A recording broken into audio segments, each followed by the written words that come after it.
Hello everyone, আসসালামু আলাইকুম। Welcome back to my channel cooking and blogs with Marjina. আমি মর্জিনা। আপনারা সবাই কেমন আছেন? আমিও আল্লাহর রহমতে আমার পরিবারকে সাথে নিয়ে ভালো আছি। একেবারে পাকা পাকা কাঁঠাল, এটি গতদিন বিকালবেলা পাঠিয়েছে। একেবারে নরম নরম টাইপের, দুইটা একেবারে নরম নরম হয়ে গেছে। তো এখন আমি একটু সরিষার তেল মাখে নিয়ে পরিবারের জন্য ভেঙে নিচ্ছি। দেখুন কতটা নরম হয়েছে। পাঠিয়েছে 4টা, তার ভিতরে একটা আমার এক নিকটাত্মীয়কে দিয়ে দিয়েছি, আর একটা মাকে পাঠাবো বলে সিদ্ধান্ত নিয়েছি। তার 2টা পরিবারের জন্য ভেঙে নিচ্ছি। দেখুন কোষগুলা কত সুন্দর, মাশাআল্লাহ। একটা ভাঙা শেষ। তারপর আমার হাজবেন্ড বলছে আরেকটাও ভেঙে ফেলতে, কারণ কোয়া খুব একটা বেশি না। তো যতটুকু ভেঙেছি ততটুকুই মাশাআল্লাহ খাওয়া হয়ে গিয়েছিল। আর একটুখানি আমার ছোটো বোন বাইরে গিয়েছে, তার জন্য ভেঙে রাখবো। তো ভাঙতে ভাঙতে অনেকটা খাওয়া হয়ে যাচ্ছে। দেখুন কোয়াগুলি কতটা সুন্দর আর একেবারে নরম, গাছ পাকা কাঁঠাল যাকে বলে। কি সুন্দর মাশাআল্লাহ। আমার কাছে ভাঙতে কিন্তু অনেক ভালোই লেগেছিল। এগুলি গতদিন বিকালবেলা পাঠিয়েছিল। তো যখন পাঠিয়েছে তখনই নরম নরম ছিল। তো ভাঙা শেষ। আমি সুন্দর করে একটা বড় থেকে পলিথিন নিয়ে সুন্দর করে এগুলা রেখে দিচ্ছি। নিচে ময়লাওয়ালাকে দিয়ে দিব। গ্রামের বাড়িতে আবার এসব খোসাগুলি গরু ছাগলকে খাওয়াতে আমি দেখেছি। বিশেষ করে আমাদের প্রতিবেশী অনেকেই গরু ছাগল পালতো, তাদেরকে দেখেছি। দেখুন আমার কাঁঠাল ভাঙা এর মধ্যে শেষ। এগুলি আলাদা করে রেখেছি, এগুলি ছাদে লাগাবে। আর এগুলা পরিষ্কার করে রেখে দিব ভর্তা যে কোনো রেসিপি বানাতে লাগবে। এই যেগুলো হচ্ছে ছোটো বোনের জন্য রেখেছি, সে বাইরে গিয়েছে, আসলে সে খাবে। কোয়াগুলি দেখুন কতটা সুন্দর আর শক্ত, মাশাআল্লাহ।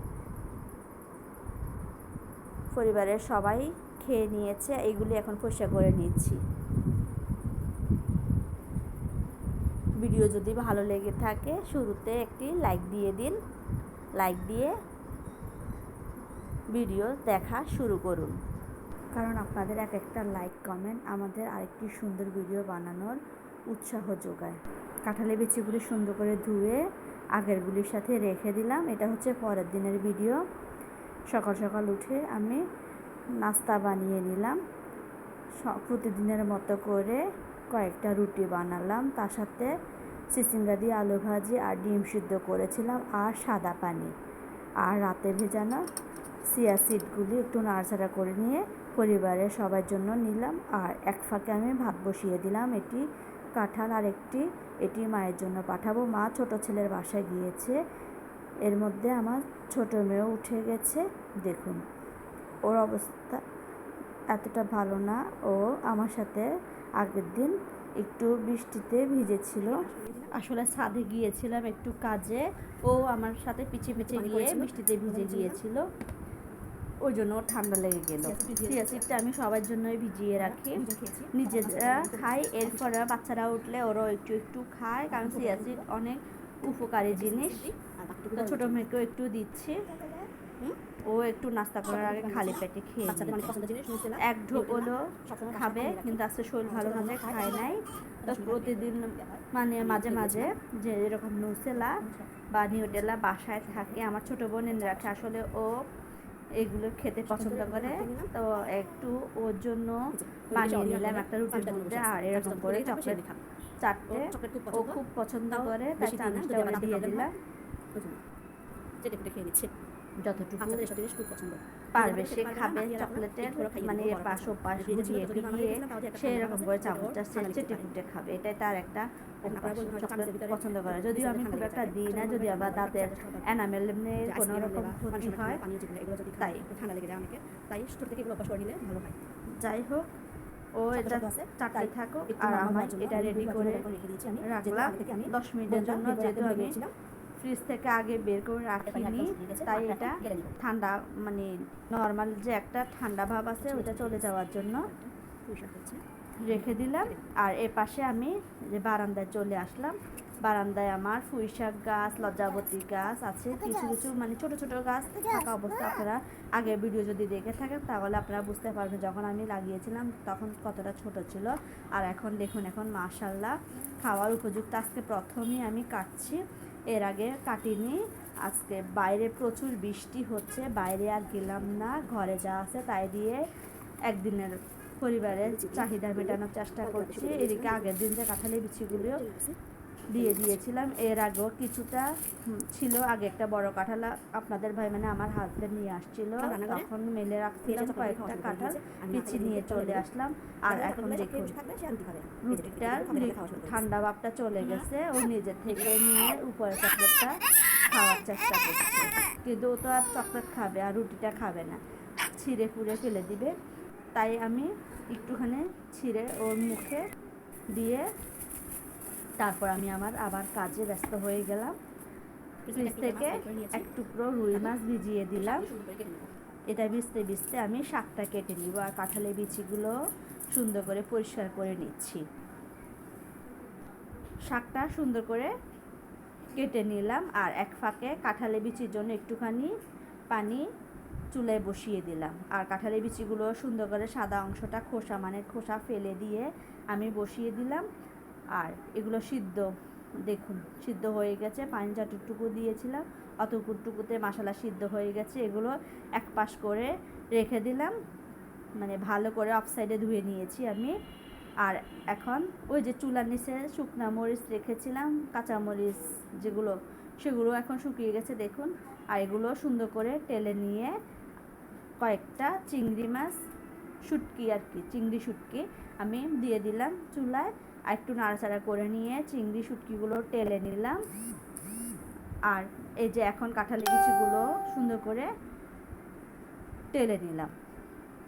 কাঁঠালের বিচির গায়ে যতটুকু পানি আছে অতটুকু সুন্দর করে টেলে নিয়ে এক ফাঁকে শিলপাটায় বসে আমি চিংড়ি শুটকি আর মরিচগুলো সুন্দর করে বেটে নিলাম। তারপরে কাঁঠালের বিচিগুলো সুন্দর করে বেটে নিলাম। যদি আপনারা ব্লান্ডারে ব্লেন্ড করতে চান এরকম শুকনো শুকনো হবে না।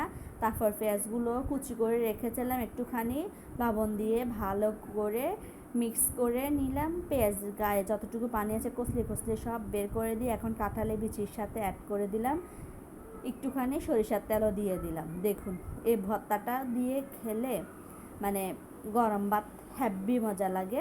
আমি কিন্তু অনেকবার এর আগে করেছিলাম কাঁঠালের বিচির ভর্তা, কিন্তু এবার ফার্স্ট করলাম।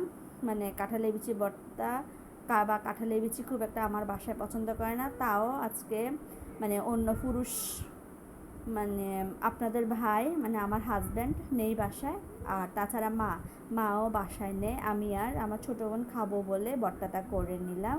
খেতে কিন্তু দারুণ হয়েছে মাশাআল্লাহ, গরম গরম ভাতের সাথে অনেক মজাই লাগবে। এখন আবারও সে তাওয়াটা সুন্দর করে ধুয়ে চলে আসলাম। তাওয়ার নিচে পানি ছিল, ওগুলো সুন্দর করে মুছে দিয়েছি। তাওয়াটা চুলায় দিয়ে পেঁয়াজ রসুন দিয়ে দিলাম সামান্য সামান্য, আর একটুখানি লবণ দিয়ে এখন সয়াবিন তেল ঢেলে দিলাম, হালকা হলুদ গুঁড়ো দিয়ে দিলাম। তারপর একে একে সব মশলা যেমন জিরা ধনিয়া গুঁড়ো মরিচ লবণ সব কিছু একটু একটু করে দিয়ে ভালো করে নাড়াচাড়া করে নিয়ে নিচ্ছি।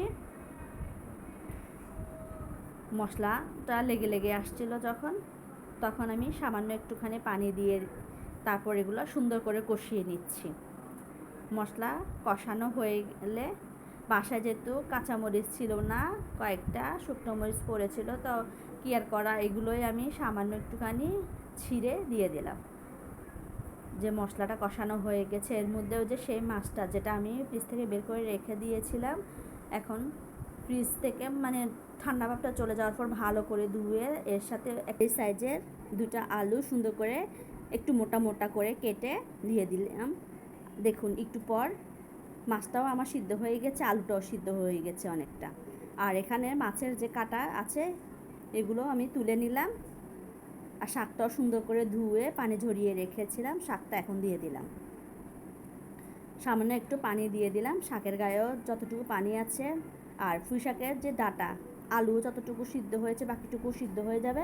আর কোনো পানি আমি এখানে অ্যাড করিনি, হালকা পানি আর শাকের পানিতে এটুকু সিদ্ধ হয়ে গেছে। দেখুন কালারটা, গ্রানটাও কিন্তু অনেক সুন্দর বের হয়েছে মাশাআল্লাহ। এখন চুলা থেকে নামিয়ে নিয়ে সুন্দর একটা বাটিতে বেড়ে নিচ্ছি। গরম গরম ভাতের সাথে এরকম ফ্রেশ শাক কিন্তু অনেক মজাই লাগে। তো রেডি হয়ে গেল আমার একদিনের খাবারের চাহিদা, দুপুরের আইটেম তৈরি করে ফেললাম আকর্ষণীয় দুটি রেসিপি। ভালো থাকুন, সুস্থ থাকুন, এভাবে ভিডিও দেখে পাশে থাকুন।